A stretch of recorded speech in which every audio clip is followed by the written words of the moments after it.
വിശുദ്ധ റമദാനിലെ ഒരു സായാഹ്നം.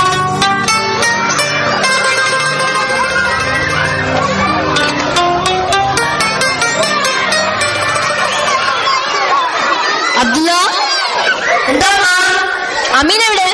ഞാനിവിടെ ഉണ്ട്. മതി കളിച്ചത്, രണ്ടുപേരും വന്ന് ഉളു ചെയ്യ്. ബാങ്ക് വിളിക്കാറായി.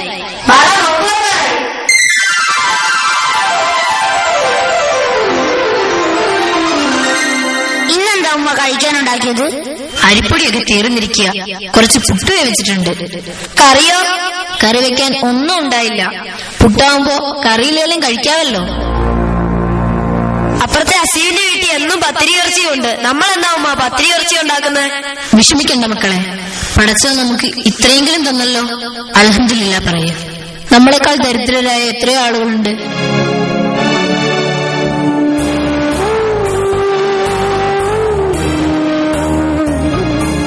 ഇന്നലെ ഉമ്മ ഒന്നും കഴിച്ചില്ല, അതുകൊണ്ട് നമുക്കിന്ന് കുറച്ച് കഴിച്ചാൽ മതി.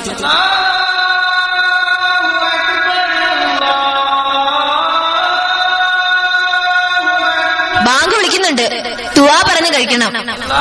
അല്ലാഹുമ്മ ലക സുംതു വബിക ആമൻതു അലാ റിസ്കിക അഫ്സർതു.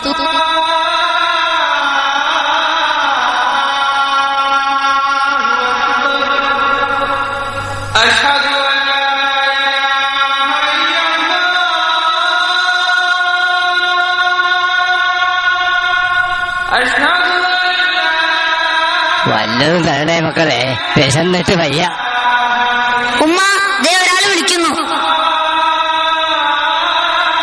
ഉമ്മ വല്ലതും തരണേ, എന്തെങ്കിലും കഴിച്ചിട്ട് ദിവസങ്ങൾ ഒത്തിരിയായി.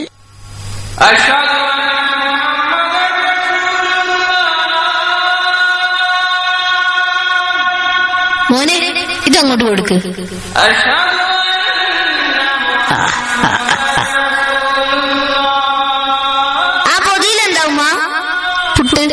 മുഴുവനും കൊടുത്തോ? കുറച്ചല്ലേ ഉണ്ടായിരുന്നുള്ളൂ. വല്ലതും കഴിച്ചിട്ട് കുറെ ദിവസമായെന്നല്ലേ അദ്ദേഹം പറഞ്ഞത്. എന്റെ കുട്ടികൾക്ക് ഉമ്മ ഒരു കഥ പറഞ്ഞു തരട്ടെ. കഥയോ? വെറും കഥയല്ല, ഒരു നടന്ന സംഭവം. എന്താ ഉമ്മ? ഫാത്തിമ ബീവിന്ന് കേട്ടിട്ടുണ്ടോ നിങ്ങള്? ആ, നബി സല്ലല്ലാഹു അലൈഹി വസല്ലമയുടെ മകളല്ലേ?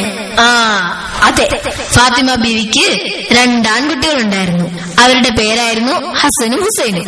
അവരുടെ ഉപ്പയുടെ പേരറിയാമോ? ഇല്ല. അലി റളിയല്ലാഹു അൻഹു എന്ന് കേട്ടിട്ടില്ലേ? ആ, അത് മുദസ്സിലെ പുസ്തകത്തിലുണ്ട്. അത് 4ാം ഖലീഫയല്ലേ? അത് തന്നെ.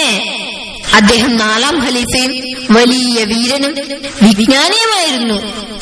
ഒരു ദിവസം അദ്ദേഹവും ഭാര്യ ഫാത്തിമ ബീവിയും മക്കളായ ഹസനും ഹുസൈനും കൂടി നോമ്പ് പിടിച്ചു.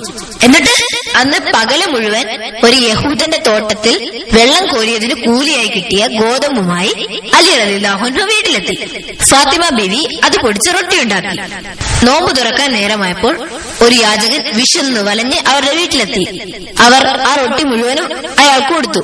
എന്നിട്ട് അവിടെ ഉണ്ടായിരുന്ന ഒരു ഈത്തപ്പഴം മുറിച്ച് 4 പേരും കൂടി നോമ്പ് തുറന്നു. പിന്നെ പിറ്റേ ദിവസവും അവർ നോമ്പ് പിടിച്ചു. അന്നും യഹൂദന്റെ പാടത്ത് ജോലി ചെയ്ത് കിട്ടിയ ഗോതമ്പ് കൊണ്ട് പലഹാരം ഉണ്ടാക്കിയെങ്കിലും കഴിക്കാൻ നേരമായപ്പോൾ മറ്റൊരു യാചകൻ വന്നു. അതും അയാൾക്ക് കൊടുത്തു. പിറ്റേന്നും അവർ നോമ്പ് പിടിച്ചു. അന്നും അതുപോലെ തന്നെ സംഭവിച്ചു. അങ്ങനെ 3 ദിവസം തുടർച്ചയായി ആഹാരമൊന്നും കഴിക്കാതെ അവർ നോമ്പ് പിടിച്ചു.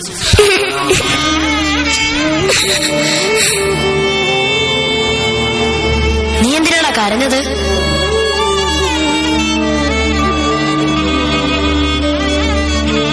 അവരും നമ്മളെ പോലെ പാവപ്പെട്ടവരായിരുന്നു ഉമ്മ.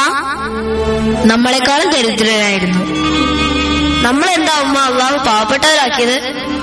പടച്ചവൻ ഇഷ്ടപ്പെട്ടവരെ അവൻ പരീക്ഷിക്കും മക്കളെ. ക്ഷമാശീലർക്കുള്ളതാണ് സ്വർഗം.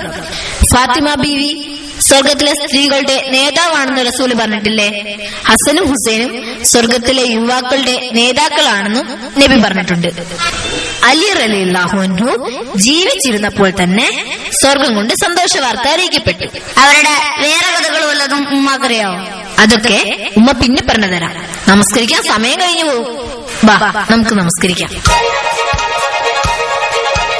ഒരു ഈദുൽ ഫിത്തറിന്റെ തലേ ദിവസം രാത്രി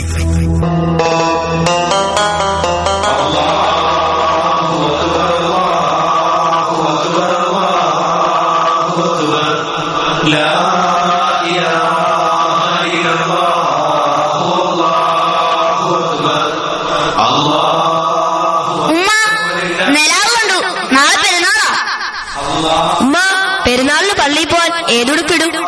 ഉടുപ്പെല്ലാം ഞാൻ കഴുകിയിട്ടിട്ടുണ്ട്, രാവിലെ തേച്ചു തരാം. എന്റെ ക്ലാസ്സിലെ എല്ലാ കുട്ടികൾക്കും പുത്തനുടുപ്പ് മേടിച്ചു. ഞങ്ങൾക്ക് എന്താ ഉമ്മ പുത്തനുടുപ്പ് മേടിക്കാത്തെ? നമുക്ക് പണമില്ലാത്തത് കൊണ്ടല്ലേ മക്കളെ. പെരുന്നാളിന് പുത്തനുടുപ്പ് തന്നെ ഇടണമെന്ന് നിർബന്ധമൊന്നുമില്ല. പഴയതാണെങ്കിലും വൃത്തിയായിട്ട് പോകണമെന്നേ ഉള്ളൂ. അസ്സലാമു അലൈക്കും. വാലൈക്കും അസ്സലാം. ആ, എന്താ മോനെ? അമീനും അബ്ദുള്ളക്കും ഡ്രസ് കൊണ്ടുപോകുന്നതാ, വാപ്പ തന്നുവിട്ടതാ. വാങ്ങിച്ചു മക്കളെ. ഹായ്, പാന്റും ഷർട്ടും. അതാണോ ആദ്യം പറയേണ്ടത്? അൽഹംദുലില്ലാഹ്, ജസാക്കല്ലാഹ് ഖൈർ.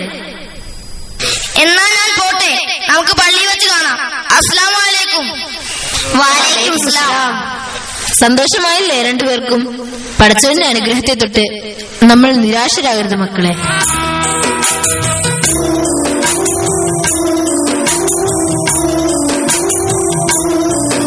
അല്ലാഹുവോട് പറഞ്ഞോളി എല്ലാം അറിയുന്നോനവൻ, അല്ലൽ പറഞ്ഞു കരഞ്ഞോളി എല്ലാം അകറ്റുന്നോനവൻ. സുബഹി നമസ്കരിച്ച് സുബ്ഹാനോട് സുജൂദ് കിടന്ന് കരഞ്ഞോളി, സുബഹി നമസ്കരിച്ച് സുബ്ഹാനോട്